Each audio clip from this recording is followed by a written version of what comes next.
ఆక్రందనలు అంటారు. చెరువులను తొలగిస్తే, కుంటలను తొలగిస్తే, నాలాలను తొలగిస్తే వీటి వల్ల ప్రకృతి వైపరీత్యం. ఎక్కడైతే నీళ్లు ఉండాలనో ఆ నీళ్ళు స్థావరాన్ని నువ్వు ఆక్రమించుకుంటే నీళ్ళు నీ మీదకి వస్తాయి. జపాన్లో ఒక సేయింగ్ ఉంది, నగరాలను నువ్వు కలుషితం చేసినా మర్చిపోతాయేమో కానీ నీటి వనరులను నువ్వు కలుషితం చేస్తే ఎప్పుడూ మర్చిపోదు. ఈరోజు నువ్వు ఎక్కడైతే ఎంక్రోచ్మెంట్ చేస్తున్నావు వాటర్ బాడీస్ని కానీ, లేక్స్ని కానీ, వాటర్ ఫ్లోస్ని కానీ నువ్వు డిస్టర్బ్ చేస్తావు, ప్రకృతి వైపరీత్యం జరిగినప్పుడు ఎక్కడైనా నువ్వు తీసుకో విధ్వంసం, విలయ తాండవం జరుగుద్ది.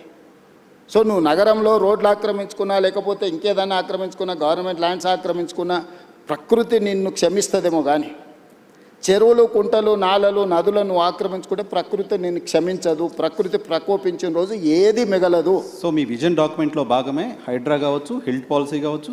ఎస్, నేను నేను తీసుకొచ్చిన ఏ పాలసీ కూడా ఈ నగరాన్ని ఒక ఆపరేషన్ చేస్తున్నప్పుడు పేషెంట్కి మత్తు ఇచ్చి ఆపరేషన్ చేస్తారు కదా, బట్ మీరు జనాలు మెంటల్గా ప్రిపేర్ చేయకుండా, మీ విజన్ ఏంటో ప్రాపర్గా చెప్పకుండా అలా చేయడం అలా చేశారు. చాలామంది ఆక్రదనలు, ఇంట్లో బట్టలు తీసుకోవడానికి కూడా అవకాశం లేకుండా కూర్చొని ఇటువంటి ఒక విమర్శలు ప్రభుత్వం ఫేస్ చేయడం ఉంది. డెఫినెట్గా ఉంది. ఇంప్లిమెంట్ చేసేటప్పుడు వార్ జరిగినప్పుడు అందరు సైనికులే చచ్చిపోరు. యుద్ధం జరిగినప్పుడు కొంతమంది అమాయకులు కూడా చచ్చిపోతారు. అట్లని ఎవరు యుద్ధం ఆపరు. బాంబు వేయకుంటే ఇటు సివిలియన్ ఉన్నాడా, ఇటు సైన్యం ఉందా, ఇది చూస్తారా. యుద్ధం జరిగినప్పుడు యుద్ధం అనేది యుద్ధ నీతి అట్లాంటిది. నెలల కొద్ది, సంవత్సరాల కొద్ది మేము స్పష్టంగా చెప్తున్నాం, ఇక్కడ ఆక్రమించుకున్నారు, నోటీసులు ఇస్తున్నాం, సంస్కరణ యుద్ధం అవుతుందా? ఇప్పుడు జరుగుతూ ఉంది కదా సంస్కరణలు అనేది. ఇప్పుడు యుద్ధం లాంటిదే. ఈరోజు నేను ఆక్రమించుకున్న చెరువులు ఎవరు? ఆక్రమణదారులే కదా. నేను వెళ్ళి ఒక కాలనీ జూబ్లీ హిల్స్ను డిమాలిష్ చేసి నేనేం చెరువు కడతా అంటలేనే. దుర్గం చెరువును ఆక్రమించుకుంటే అవి తొలగిస్తున్నా. మీరు ఎన్కన్వెన్షన్ చేసినప్పుడు ప్రభుత్వం చాలా మంది చప్పట్లు. నేను అదే చెప్తున్నా, 3 ఎకరాలు. ఇప్పుడు మనం ఇక్కడ చర్చిస్తే బాగుండదు, ఎందుకంటే అతను వాలంటీర్గా ముందుకు వచ్చి సరెండర్ చేసిన తర్వాత అది వేరే విషయం. ఒక సెలబ్రిటీ ప్రజలకు అందరికి ఆదర్శంగా ఉండే వ్యక్తులు తుమ్మిడికుంటను మొత్తం ఆక్రమించుకొని ఫంక్షన్ హాల్ కట్టుకుంటుంటే రెగ్యులర్గా మనం అందులో ఫంక్షన్ చేసుకుంటున్నాం. ఆ నీళ్ళు ఎక్కడికి వెళ్తున్నాయి? కాలనీల మీదకి వస్తున్నాయి. కానీ విజన్ డాక్యుమెంట్ని అమలు చేస్తున్న క్రమంలో పొలిటికల్గా కూడా మీరు పొలిటికల్ పార్టీ రిప్రజెంటేటివ్ రేపు మళ్ళీ 51% మీకు అన్నట్టు కావాలి, చూసుకోవాల్సిన అవసరం ఉందా? ఎస్, నేను ఒప్పుకుంటా. కానీ ఏది నా కోసం చేస్తలేను, నా ఇంటి కోసం చేస్తలేను. నేను ఈ సమాజం కోసం, భవిష్యత్ తరాల కోసం చేస్తున్నాను. కొంత తిట్లైనా నేను భరిస్తా. నా స్వార్థం కోసం నేను పార్కును, కేబీఆర్ పార్కు కబ్జా పెట్టుకుంటే తిడితే అది తప్పు. లేకపోతే రోడ్డును ఆక్రమించి నేను ఏదన్నా సొంతానికి చేసుకుంటే అది తప్పు. లేకపోతే ఫలానా గవర్నమెంట్ ల్యాండ్ ఆక్రమించి నా మిత్రుడికి ఎదురుగానే బదిలీ చేస్తే నా తప్పు. నేను చేస్తున్న నదుల ఆక్రమణ తొలగిస్తున్నా. తిట్టుకుంటే తిట్టుకుంటాడు. నేను ఎవరి కోసం చేస్తున్నా? నా ఇంటికి తీసుకెళ్ళడానికి చేస్తలేని ఈ ప్రజల కోసం చేస్తున్నా. నది ఇప్పుడు మూసీ నది ఉంది, గోదావరి నది ఉంది, కృష్ణా నది ఉంది. దుర్మార్గంగా దాన్ని చెరబట్టి మేము విధ్వంసం చేస్తాము అని అంటే, ఆ విధ్వంసం చేసేటోని నేను అడ్డు తొలగిస్తే నన్ను తిడతారు. తిట్టని డెఫినెట్గా తిడతారు. బెనిఫిషియర్సు వాళ్ళు వెనకాల ఉన్నోళ్ళు తిడతారు. ఇప్పుడు చెరువులు, ఎన్ని చెరువులు నేను చేసినా, ఇప్పుడు బతుకమ్మ కుంట మీరు పోయి చూడండి. ఈరోజు బతుకమ్మ కుంట ఆక్రమించుకున్నాను ఏ పార్టీ నాయకుడు? ఆ నాయకులకు హెలికాప్టర్లో ఆ కుంటను ఆక్రమించుకోవడానికి సహకరించినందుకు గులాబీ పూలు వెదజల్లిండి హెలికాప్టర్లో. ఎక్కడి నుంచి వచ్చింది ఆ సొమ్ము? బతుకమ్మ కుంట ఆక్రమించుకొని 10 ఎకరాలు అమ్ముకుంటే ఆ సొమ్ము వచ్చింది. ఆయన వాళ్ళకు గొప్ప నాయకుడు. నేను అది తొలగించేసి కొట్టేసి బతుకమ్మ కుంటను నేను రిస్టోర్ చేసిన. దాని పేరే బతుకమ్మ కుంట. అది డెఫినెట్గా అచీవ్మెంట్గానే చూడాలి. తుమ్మిడికుంట కావచ్చు, లేకపోతే నల్లజరు కుకట్పల్లిలో కావచ్చు, బుమ్రక్దావ్లా కావచ్చు. బుమ్రక్దావ్లా ఇప్పుడు ఒకప్పుడు నిజాం ఉన్నప్పుడు తాగడానికి నీళ్ళ నుంచి మొత్తం అక్కడి నుంచే తీసుకెళ్ళి కంప్లీట్గా ఆక్రమించుకున్నారు. నేను పొలిటికల్ ఎవరిని స్పేర్ చేయలే. అక్కడ ఎంఐఎం లీడర్స్ అబ్జెక్షన్ చేసారు, ఇక్కడికి వస్తే బీఆర్ఎస్ లీడర్లు అబ్జెక్షన్ చేసారు, ఇంకొక దగ్గరకు వస్తే కుక్కట్పల్లిలో ఇంకొకరు అబ్జెక్షన్ చేసారు, అందరు తిట్టారు. మీరు బీఆర్ఎస్కో ఎంఐఎంకో ఎవరికో ఆన్సర్ చేయాల్సిన అవసరం లేదు. కానీ పేదవాళ్ళు ఎవరైతే ఇబ్బంది పడుతున్నారు, కొన్ని విజువల్స్ చూస్తే బాధ అనిపిస్తుంది. ఎస్, డెఫినెట్గా వాళ్ళకి హోప్ ఎవరు? మీరే ఇంకా ఎవరు కాదు కదా. వాళ్ళకి హోప్ నేనే వాళ్ళకి ఏమన్నా న్యాయం చేస్తా అని నమ్మకంతోనే నన్ను ముఖ్యమంత్రి చేశాను. అందుకే వాళ్ళకి డబుల్ బెడ్ ఇండ్లు ఆఫర్ ఇచ్చిన, మంచి వాళ్ళ పిల్లలకు స్కూల్ ఆఫర్ ఇచ్చిన, వాళ్ళకి కావాల్సిన సహాయం అందిస్తా అని చెప్పిన. నేను నిస్సహాయాన్ని ఎక్కడ? నువ్వు ఆక్రమించుకున్న చెరువులు మాత్రమే నేను ఉంటా అంటే నేను నిస్సహాయాన్ని.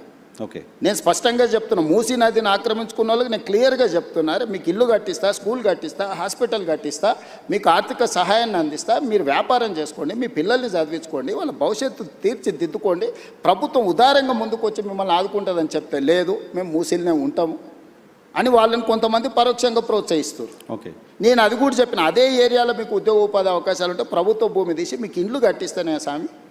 ఆ ఏరియాలో మీరు అక్కడి నుంచి ఎక్కడికో కూడా తరలించండి మిమ్మల్ని.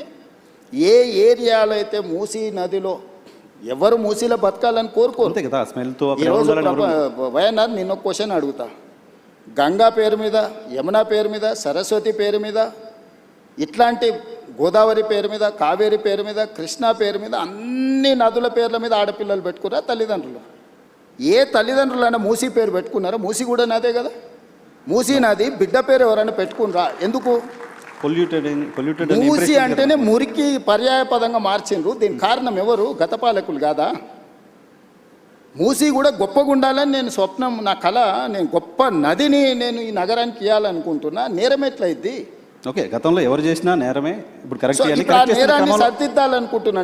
నేనేమంటున్నా అంటే నేరం జరిగింది కదా అని చూసి చూడనట్టు నేను వదిలేదలుచుకోలేదు నర్సింగ్. నేను ఒక గ్రామీణ ప్రాంతం నుంచి వచ్చిన, వ్యవసాయ కుటుంబం నుంచి వచ్చిన, నాకు మంచి తెలుసు, చెడు తెలుసు, విచక్షణ ఉంది నాకు. పేదల సమస్యలను చూడడానికి అమెరికాలో చదువుకొచ్చుకున్నాం అని గొప్పగా చెప్పుకునేటోళ్లకు బెంచ్ కారులో పోయి చూడడానికి ఎక్స్కర్షన్ లాంటిది పేదరికం. ఎక్కడైతే పేదరికం ఉంటుందో ఆ పేదరికంలోనే, ఆ ప్రాంతంలోనే పుట్టి ఆ పేదరికాన్ని చూసుకుంటే నేను ఇక్కడికి వచ్చిన. నాకు పేదరికం గురించి, పేదల గురించి ఎవ్వరు చెప్పాల్సిన పని లేదు. నేను పుట్టి పెరిగిందే, నేను పేదవాడిని అని కూడా చెప్పట్లేదు. చూసారు కదా గ్రామీణ ప్రాంతాల్లో పేదరికం ఎలా ఉంటుంది. మేము భూములు ఉన్నాము, అన్నీ మేము ఆర్థికంగా ఉన్నాం, కానీ మా చుట్టూతున్నది పేదలే కదా. వాళ్ళతోనే కలిసి బతుకొచ్చినాం కదా, మేము వాళ్ళతోనే పెరిగినాం కదా.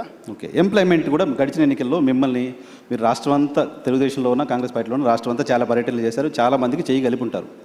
మీరు ఎవరో తెలియని వాళ్ళు, మేము చూడని వాళ్ళు కూడా రేవంత్ అన్న వస్తే ఉద్యోగాలు వస్తాయనే ఆశతో చాలామంది నిరుద్యోగులు ఓట్లేశారు. సో ఇప్పుడు ఒక స్కిల్ యూనివర్సిటీ అనేది తీసుకొచ్చారు. స్కిల్ యూనివర్సిటీ ఏ రకంగా గేమ్ చేంజర్ అవుతుంది ఎంప్లాయ్మెంట్లో తెలంగాణకి? సో నేను ఇప్పుడు నీ క్యూర్ మాత్రమే చెప్పిన. Outer ring road inside 160 kilometre radius ఉన్నది, మధ్యలో ఉన్నది క్యూర్. ఇది 2053 కిలోమీటర్స్, 1,34 lakh పాపులేషన్. ఇప్పుడు రీజనల్ రింగ్ రోడ్ ఏర్పాటు చేసుకోబోతున్నాం మనం, 360 kilometres. Outer ring road out side, regional ring road inside, PURE peri urban region economy. ఇక్కడ పరిశ్రమలు, ఇన్ఫ్రాస్ట్రక్చర్ క్రియేట్ చేయాలని పెట్టుకున్నాం మేము. నగరాల్లో నిర్మించదలుచుకున్నాం, పరిశ్రమల కోసం ఇప్పుడు ఇక్కడ నుంచి తరలించే పరిశ్రమలకు అక్కడ ఇవ్వదలుచుకున్నాం.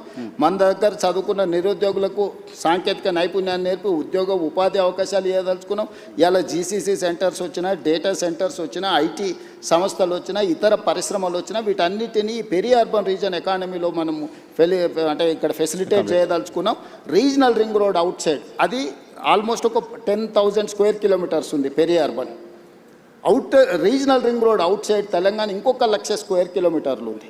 అంటే తెలంగాణ మొత్తం 1,12,000 స్క్వేర్ కిలోమీటర్లు ఉంటే 2,000 స్క్వేర్ కిలోమీటర్లు ఏమో క్యూర్ కింద తీసుకున్నాం, 10,000 స్క్వేర్ కిలోమీటర్లు ప్యూర్ కింద తీసుకున్నాం, 1,00,000 square kilometre RARE rural agricultural region economy. So కంప్లీట్గా ఒకటేమో సర్వీస్ సెక్టర్, రెండవది మ్యానుఫ్యాక్చరింగ్ సెక్టర్, మూడవది అగ్రికల్చర్ సెక్టర్. సో తెలంగాణ రాష్ట్రానికి రాబోయే 100 సంవత్సరాలకు అవసరమైన ఒక ప్రణాళికను, ఒక పాలసీ డాక్యుమెంట్ను తెలంగాణ రైజింగ్ 2047 అని ఈ దేశంలోనే మొట్టమొదటిసారి తెలంగాణ రాష్ట్రం అడాప్ట్ చేసుకున్నది. మేము ఆ పాలసీని ఎగ్జిక్యూట్ చేయడానికి ప్రయత్నం చేస్తున్నాం, రోడ్ మ్యాప్ వేస్తున్నా నేను. ఈరోజు ఫ్యూచర్ సిటీ 30,000 ఎకరాలలో ఒక కొత్త నగరాన్ని నిర్మించాలనుకుంటున్నాం. ఇప్పటివరకు ఈ దేశంలో కొత్త నగరం కోసం ఎవరైనా ఆలోచన చేసారా? ఓ ఫైనాన్షియల్ డిస్ట్రిక్ట్ అనో, నాలెడ్జ్ పార్క్ అనో, ఒక 400 ఎకరాలు 500 ఎకరాలు కాలనీలు కట్టిండ్రు. కానీ కాంప్రహెన్సివ్ ఒక సిటీ, న్యూయార్క్ సిటీతోనో, లేకపోతే జపాన్ టోక్యోతోనో, లేకపోతే సింగపూర్తోనో, సౌత్ కొరియాలో ఒక సిటీతోనో కంపేర్ చేసే సిటీ భారతదేశంలో ఎవరైనా నిర్మించారా? ఆలోచన చేసింది. సిటీ నిర్మాణం అనేది సాధ్యమవుతుందా? సిటీని ఒక ప్రభుత్వం నిర్మించగలుగుతుందా? 100%. మనం ట్రంక్ ఇన్ఫ్రాస్ట్రక్చర్ క్రియేట్ చేస్తే hundreds of thousands of builders are ready to construct. మనం చేయాల్సిన పని అది కాదు, మనం ట్రంక్ ఇన్ఫ్రాస్ట్రక్చర్ చేయాలి.